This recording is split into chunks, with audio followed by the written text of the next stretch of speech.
తూర్పుగోదావరి జిల్లా సమాచార లేఖ. ఉభయ గోదావరి జిల్లాలో ఎమ్మెల్సీ ఎన్నికల సమాచారం. ఈ వాట్సాప్ గవర్నెన్స్, పౌర సేవలు, రానున్న వేసవి దృష్ట్యా త్రాగునీరు సరఫరా, జిల్లాకు కేంద్రం నుంచి 327 కోట్లతో భారీ ఫ్లైఓవర్ ప్రాజెక్టు మంజూరు తదితర అంశాలతో కూడిన తూర్పుగోదావరి జిల్లా సమాచార లేఖను ఇప్పుడు విందాం. వ్యాఖ్యానం: తూర్పుగోదావరి జిల్లా ఆకాశవాణి ప్రతినిధి కొత్త వీర వెంకట సత్యనారాయణ. తూర్పు, పశ్చిమ గోదావరి జిల్లాల్లో పట్టభద్రుల నియోజకవర్గ శాసన మండలి ఎన్నికల్లో 28 టేబుల్లో 8 రౌండ్ల నాటికి 2,18,997 ఓట్లు లెక్కింపు పూర్తయ్యే సమయానికి చెల్లుబాటైన ఓట్లు 1,99,208 ఉండగా చెల్లని ఓట్లు 19,789 ఉన్నాయి. కూటమి అభ్యర్థి పేరాబత్తుల రాజశేఖరం 1,24,707 ఓట్లు రాగా, పీడీఎఫ్ అభ్యర్థి దిట్ల వీరరాఘవులు 47,241 ఓట్లు వచ్చాయి. ఇండిపెండెంట్ అభ్యర్థి జీవి సుందర్ 16,183 ఓట్లు వచ్చాయి. ప్రధాన అభ్యర్థి పేరాబత్తుల రాజశేఖరంకు దిట్ల వీరరావులు మధ్య 77,461 ఓట్ల వ్యత్యాసం ఉన్నాయి.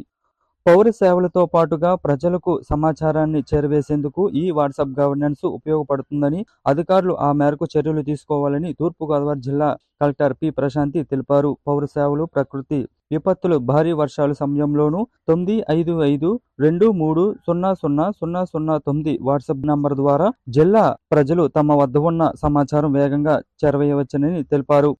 కేంద్రం నుంచి భారీ ఫ్లైఓవర్ ప్రాజెక్టు విశాఖ విజయవాడ జాతీయ రహదారిపై రాజమహేంద్రవరం దివాన్ చెరువు వద్ద 327 కోట్ల రూపాయలతో ఫ్లైఓవర్ నిర్మాణానికి కేంద్రం అనుమతులు మంజూరు చేసింది.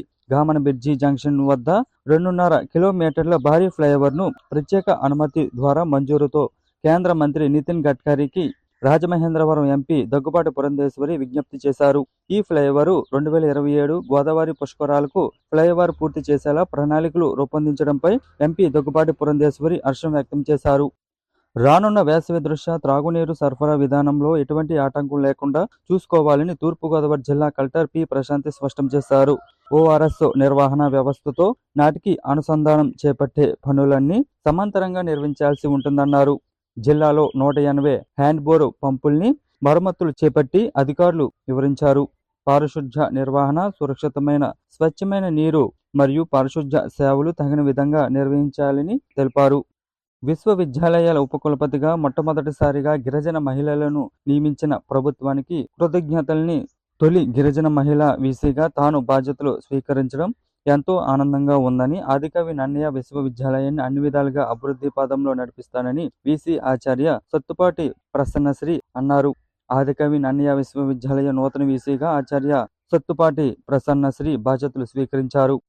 రాజమహేంద్రవరం నన్నయ్య విశ్వవిద్యాలయంలో అంతర్జాతీయ మహిళా దినోత్సవం సందర్భంగా 3 రోజుల పాటు నిర్వహించిన నారీ ఫెస్ట్ ఉత్సవాలు ముగిశాయి. చివరి రోజు కార్యక్రమానికి ముఖ్య అతిథిగా వీసీ ఆచార్య S. Prasannasri, collector P. Prashanti, DSP Vasanthakumari తదితరులు పాల్గొన్నారు.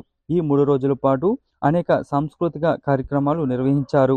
ఈ సందర్భంగా నన్నయ్య విశ్వవిద్యాలయం వీసీ ప్రసన్నశ్రీ మాట్లాడుతూ 3 రోజుల కార్యక్రమాలకు విశేష స్పందన లభించిందన్నారు. లింగ వివక్షత లేని సమాజం వైపు అడుగులు వేయాలని, మహిళల్లో అంతర్జాతీయ ఐక్యతను పెంచడానికి కృషి చేయాలన్నారు.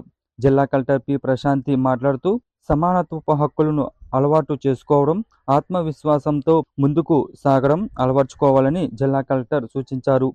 ఇప్పటి వరకు తూర్పుగోదావరి జిల్లా సమాచార లేఖను విన్నారు. మరిన్ని కొత్త వార్తా విశేషాలతో ఏప్రిల్ నెలలో సమాచార లేఖను కలుసుకుందాం. కొత్త వీర వెంకట సత్యనారాయణ, తూర్పుగోదావరి జిల్లా ఆకాశవాణి ప్రతినిధి.